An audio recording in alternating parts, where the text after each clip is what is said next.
затоа што денот се уште беше млад, по нашата експедиција на Војевската карпа, решивме да го посетиме локалитетот Цуцов камен, старо светилиште од времето на неолитот, за кое ни рекоа дека се наоѓа во близина.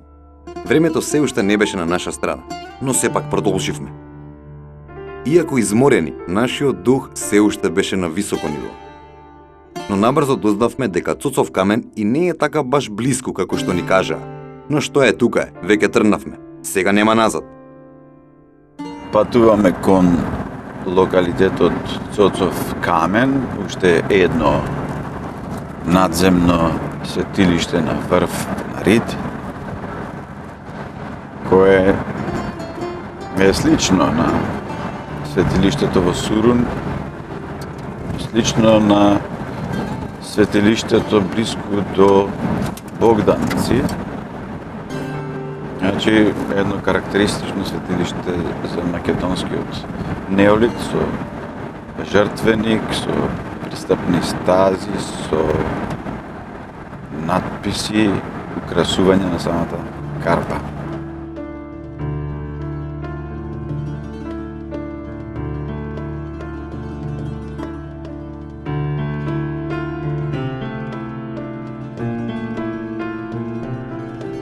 Се загубивме. Денов на вистина станува напорен. Моравме да застанеме и да прашаме како понатаму. За среќа, наидовме на мештанин кој со задоволство не упати до нашата дестинација.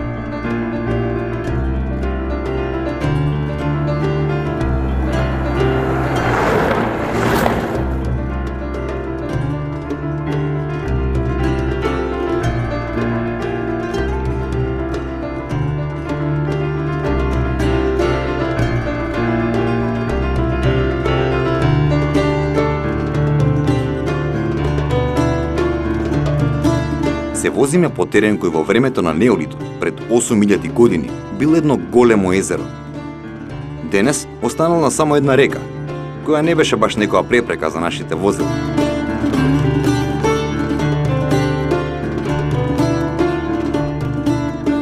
Веќе дојде 3 часот попладне. Нашата екипа е изморена, па дури помислуваме да се откажеме и да го посетиме ова место некој друг ден. Но во тој момент пред нас се појави и Цуцов камен. Оддалеку изгледаше на една обична карпа, но првиот впечаток може и да лаже.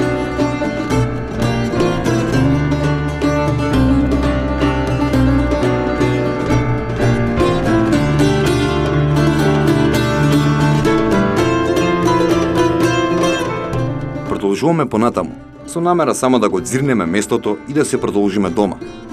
Но во тој момент пред нас се појави еден монументален објект кој сите не остави без див.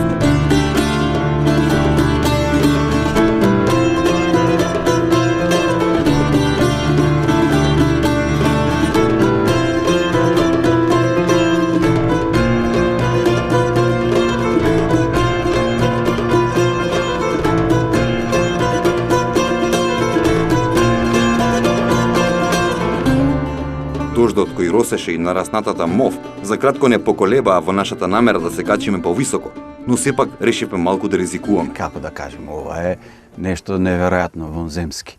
Но горе, кога би можеле да се качиме, тоа би било уште поголемо задоволство. Овде само можеме да раскажуваме врз основа на овој, што да кажем, монументален поглед. Овде станува збор за едно пророчиште кое има должина од околу 100 метра и височина од околу 50 метра. Овде има полно клетки на кели во кои што најверојатно во тоа време седат тие пророци, шамани, врачеви, како би ги именувале. И ова можете да замислите во тоа време како изгледа кога луѓето ќе се соберат на одреден датум. Овде може да се види дека суштествува покрај вдлабнувањето во карпите, суштествува ти некои хоризонтални носачи греди, тоа може да се видат тамо.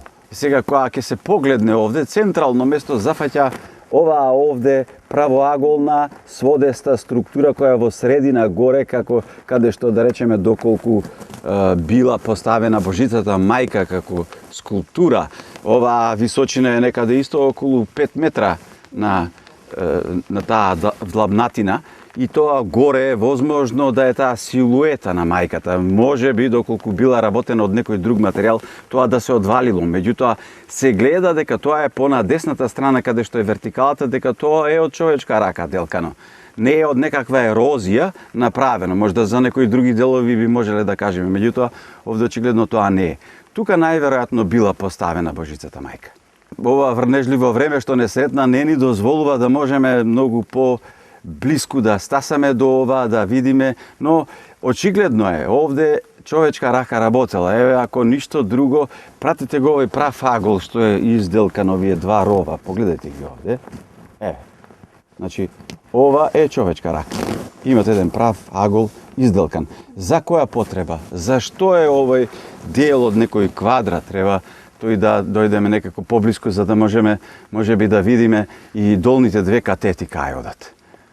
Но тука очигледно станува збор за некоја порака од древнина. Тука има некои канали изделкани за некаква потреба.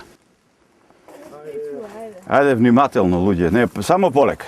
Значи, пробај подлапкиве некако да се тие веројатно имале таква функција, зашто гледаш како се поставувани на едно растојание од чекор за да можеш да го совладаш ова. Еве првата, така, еве, се фаќаме за неа. Па еве втората. Само внимателно.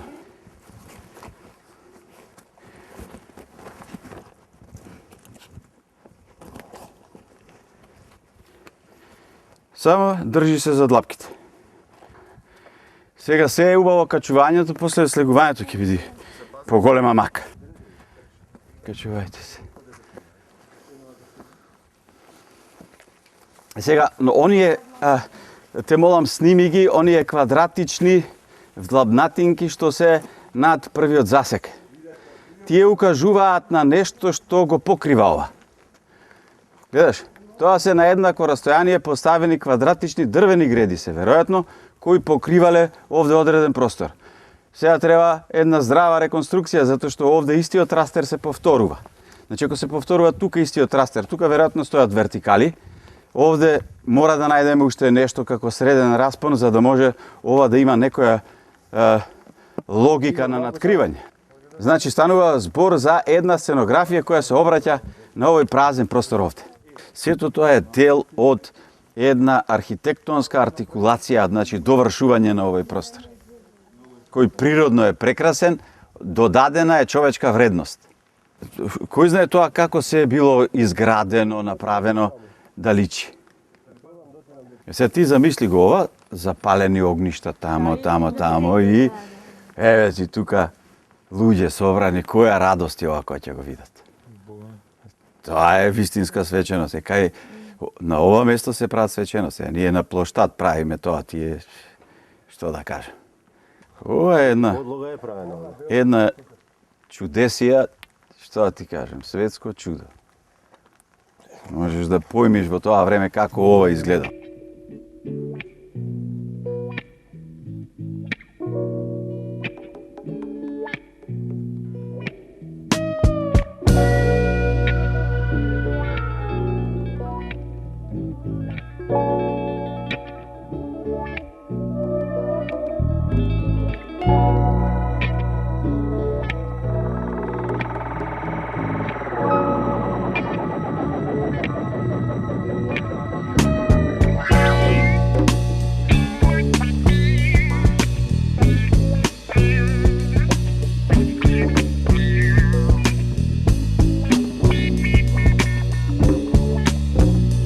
Дел на Карпата, каде што сега се наоѓаме, бил централно место на светилиштето. Во длабнатините на каменот најверојатно биле поставени дрвени колци кои создавале платформи и чардаци. Не ни можеме да замислиме како сето тоа изгледало. Нашиот водач Вангел ни откри како тие луѓе ги длабеле карпите. Знаеш како се правило тоа? Например, сакаш да направиш отвор. Овие се сега плитки избледени, има таму отвори 20-30 сантима по вертикала. Ќе земе дрво. На него ќе стави ткаенина кожа и става песок. И врти. Сега тоа е нормално спор процес, али тоа го јаде каменот. Го дроби. И така, еден месец, тишко, или не знам, 10 дена. Сега јас немам точно представа за колку време ваков камен може да попушти, но тоа е техниката. Другата техника е кај други камења што пукаат, става дрвени клинови, тоа веќе знаеме и ќе го отчепи. Али кај вакви што се конзистентни карпи, тоа се прави така. Тука без сомнение мора да има множество чардаци. Ово е централниот, затоа што кој ќе застанеш тамо, ја покриваш целата долна површина. Сега сакам да видам оттаму ако може некако да се дојде.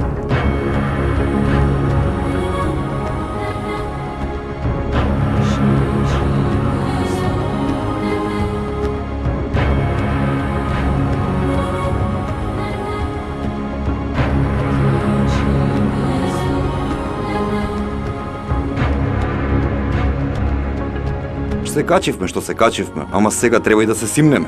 Нешто што се покажа како навистина тешко.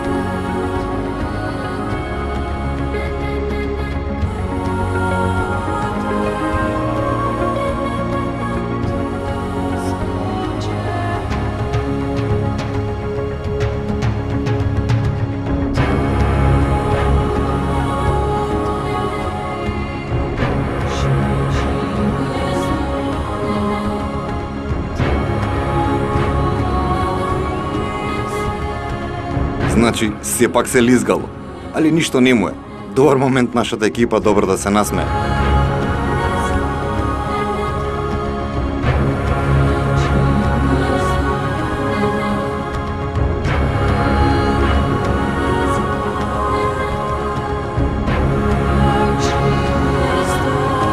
Одиме да испитаме и другата страна на ова место и повторно остануваме без див од тоа што се појавува пред нас. Така да си жив и здрав. Ама патот, гледај како е назначен.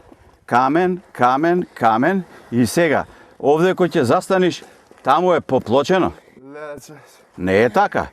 Него тука веќе почнува поплочување. И сега ќе го проследиме тој пат. Тој води таму кај што треба. Океј. Значи, еве го централниот пристап до светилиштето. Значи, гледаме светилиштата. Кој сакате, земете го исток-запад имаат. Кокино беше исток-запад, ова исток-запад. Сега, низ источниот влез, од изгреј сонцето, одиме натаму.